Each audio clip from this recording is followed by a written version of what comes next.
Olá, você que acompanha o programa Alô Cidade aqui na TVI, nas nossas redes sociais, no site, no nosso canal também, o número 3, na sua canal a cabo, e também no nosso aplicativo, que você já pode estar baixando, TVI Play, e acompanhar nossa programação aí ao vivo, o horário que você quiser.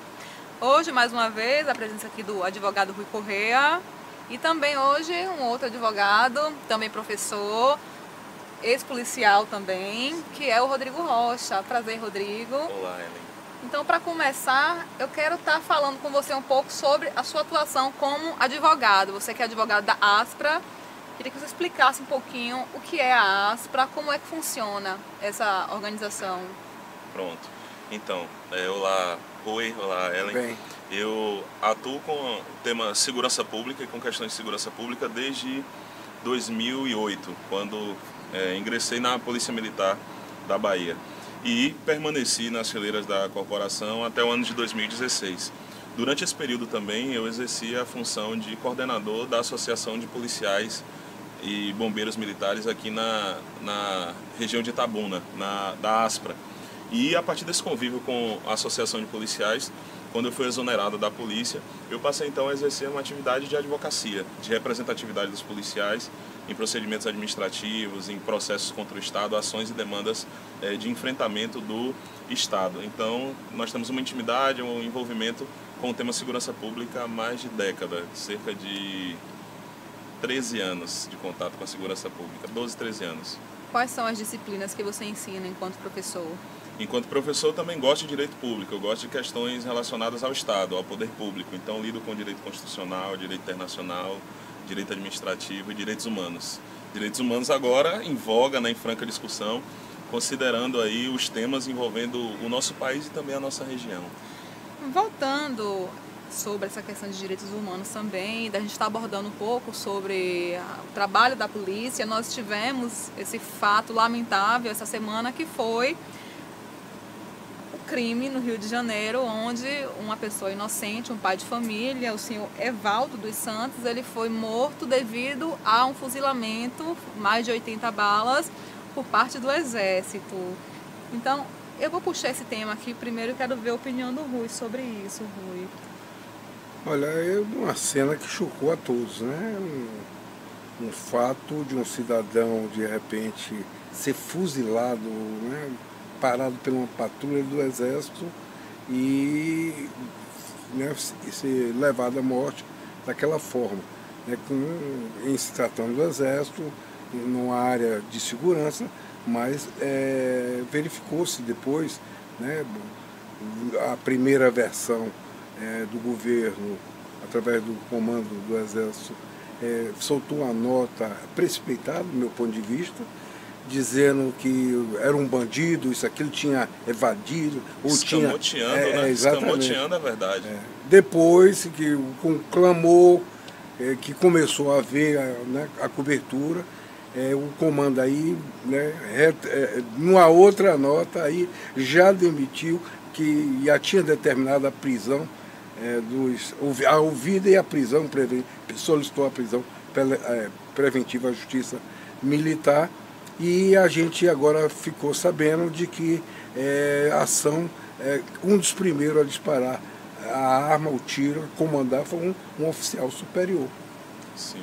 Quer dizer, agrava mais ainda a imperícia, né? Porque é inadmissível, e até por conta de que depois da ação ainda, logo em seguida, a pessoa foram baleados, ele tentou socorrer ali um dos atirados inicial, uma pessoa foi baleado depois, a ação continuou, quer dizer, e agora a impressão que eu tenho, viu, é isso que é importante, esse novo viés comportamental das autoridades, quer dizer, eles estão dando vozes à violência, no sentido, por exemplo, o do governador do Rio, a autorização do sniper, quer dizer, que é uma coisa que não é regulamentada.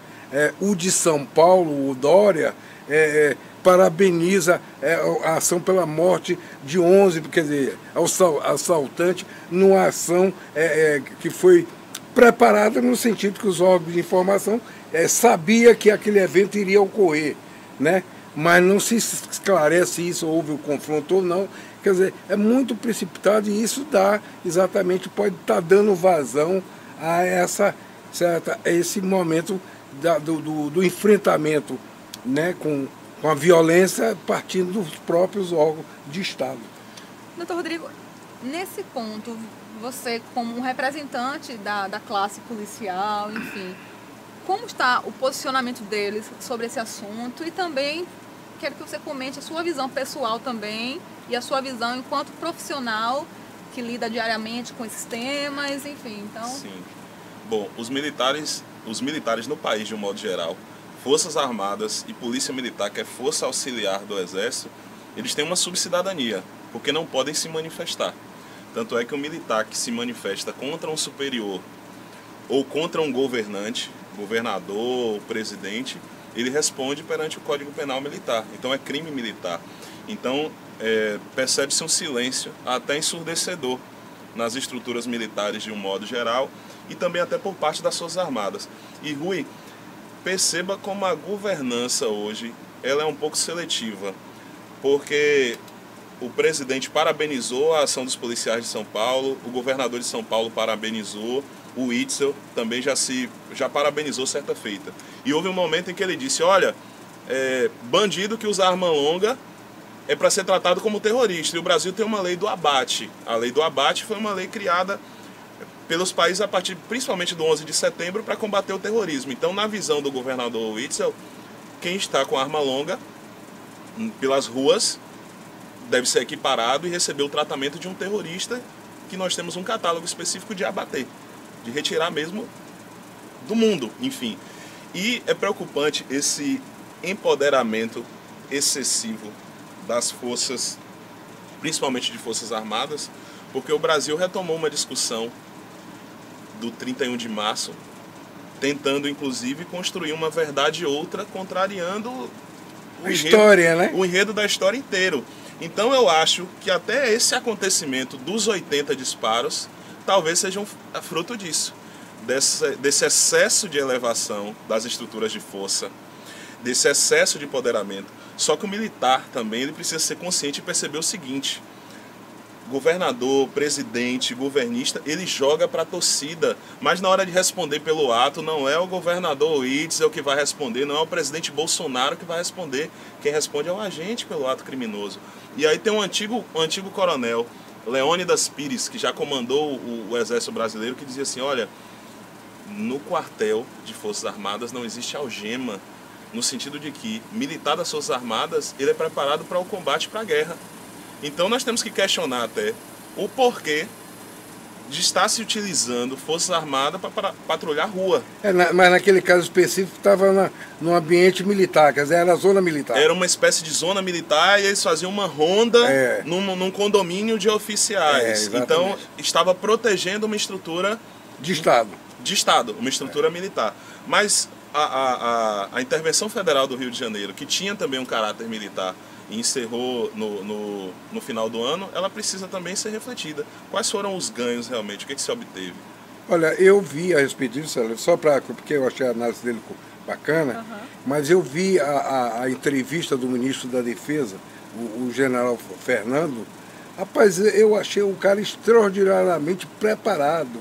Eu ouvi assim umas 4 horas, com respostas, sabe, com visões estratégicas, com conhecimento de toda a máquina com relação à segurança pública.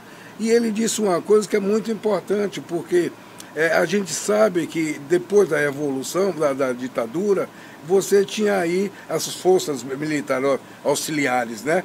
Passaram a ser também mobilizadas pelo Exército para fazer a luta, como eles chamavam, com a guerrilha.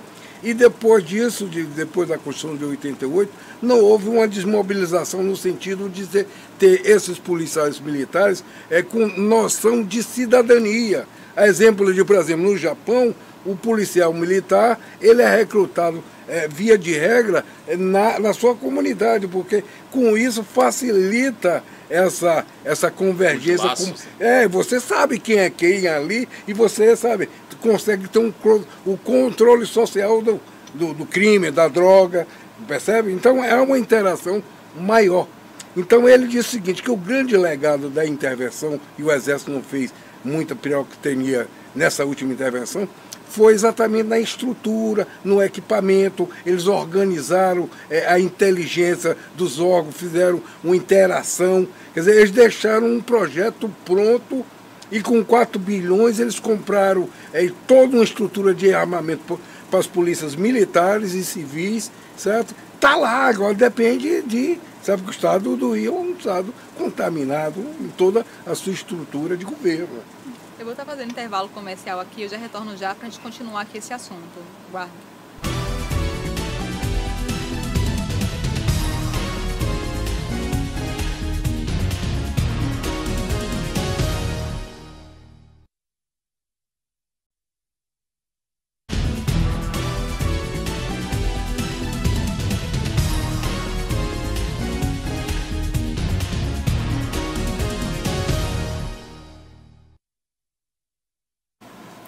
Voltamos aqui com a Alô Cidade, recebendo hoje novamente o Dr. Rui Correia e também o Dr. Rodrigo Rocha. Estávamos falando no bloco anterior sobre o fato ocorrido no Rio de Janeiro, lamentável inclusive, que foi o fuzilamento e, consequentemente, a morte de uma pessoa inocente por parte do Exército.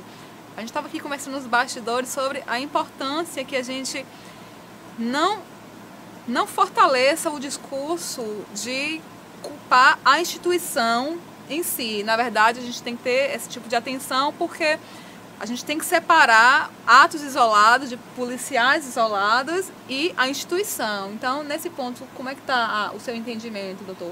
Bom, eu também concordo. Eu não posso criar uma demonização do Exército, eu não posso criar uma demonização da polícia, até porque quando o assunto é polícia, que é um serviço público, para a fluidez e o funcionamento do serviço público depende de um bom vínculo com a sociedade. Nós, por exemplo, vivemos numa cidade em que ela é tida como uma das mais violentas para jovens e adolescentes. Então, as estruturas de segurança precisam até de uma relação de proximidade com a sociedade. Inclusive, é uma pauta também, Conselho de Segurança Pública em Itabuna, Conselho Municipal. Uma cidade tão violenta como Itabuna não possui um Conselho Municipal. Os poderes de segurança ou as forças de segurança não têm legitimidade para criar. Mas aí eu tenho que procurar a Câmara de Vereadores, tenho que verificar também o próprio executivo local, para dizer, olha, a cidade é uma cidade violenta, então precisamos criar um sistema de possibilitar diversos atores sociais discutir a segurança, até para numa eventualidade que aconteça um fato gravoso, um fato que desperte a atenção, que chame a atenção da sociedade, existe um espaço propício para poder debater esse assunto. Então, assim, eu sou a favor de não condenar nenhuma instituição como um todo por ato de agentes. Então, se tem um ato de agente, eu devo esperar da instituição que ela apure, que ela tome providências, que ela faça o que tem que fazer para o esclarecimento, enfim. E aí lamento a nota que o Rui comentou do Exército de vilipendiar o cadáver, né? De o vivo, o morto, ele não está mais vivo para poder falar. Então, vilipendiar o cadáver com uma insinuação de que se tratava de um criminoso, enfim. Então, eu acredito que, na verdade, deveria haver um recuo. E há um problema também de governança com notas públicas. Coloca uma nota, retira essa nota, percebe um equívoco, percebe um erro, e aí a partir da mobilização social, das redes sociais, que hoje a velocidade da informação é muito rápida, então aquela nota do ministro da Educação mesmo, no instante ela já estava circulando no mundo inteiro, e aí vem a governança e retira a nota. Então eu acho que deveria haver também até uma reflexão da hora do poder público se posicionar, de tomar cuidado para observar os critérios, quais as nuances, para daí sim tomar uma postura, mas eu sou contra condenar a instituição como um todo, até porque nós precisamos das instituições, dos poderes constituídos, nós precisamos dos órgãos de segurança, Polícia Militar, Polícia Civil, que são uma pequena barreira e freio para que o mundo não se torne um completo caos, né? Então, se eu demonizar a instituição como um todo, se eu demonizar o órgão, eu vou estar colaborando para o enfraquecimento dessa estrutura. E a intenção, eu acredito que a intenção da teia social da coletividade nunca deve ser enfraquecer uma estrutura pública, já que o mundo do crime, a violência se expande, e sim cobrar que ela atue, e quando acontecer eventos dessa natureza, que ela procure apurar da maneira mais legítima, mais coerente, mais transparente. Doutor Rui, alguma conclusão sobre... Não, eu acho que está correta a visão. O Exército, as Forças Armadas, não só o Exército, as pesquisas, todas as pesquisas nesse sentido, a instituição são as instituições mais acreditadas pela população. certo? Então, eu acho que nesse sentido, a gente agora não impede que a gente, né, a pressão social, a crítica social seja forte, no sentido de que, primeiro, você não utilize indevidamente o Exército em ações urbanas, preferencialmente, né? Não estão preparados para isso. E segundo, quando você tem como é que diz, um ritual de atuação, você obedeça a isso, certo? Ainda falando sobre esse tema, a questão de segurança pública, nós temos na própria legislação, no Código Penal, e que é fortalecido pelo pacote anticrime do Moro, que é no que tange à morte em caso de violenta emoção. Algo Isso. nessa linha. O pacote do Moro fala do medo e da súbita emoção, que o agente ele vai ficar excluso da ilicitude se ele agir nessas circunstâncias. E aí, nesse caso, qual é a sua leitura? Você entende que isso pode agravar um fato como esse que ocorreu no Rio de Janeiro? Ou você entende que a gente precisa novamente separar as coisas e interpretar o que houve lá como uma questão isolada e tentar não mover toda uma estrutura voltada para esses casos isolados? Esse ano de 2009, um ano pesado, né? 2019, um ano pesado. Tivemos algumas tragédias, catástrofes, e esse assunto urbano, de violência, autorização do direito à posse de arma com um decreto do presidente, que não convoca a população, que não consulta, que não procura saber realmente qual o sentimento que se tem em relação a uma mudança brusca no âmbito da sociedade. Porque eu fui fazer um exame de avaliação psicológica para renovar uma autorização de arma que possuo,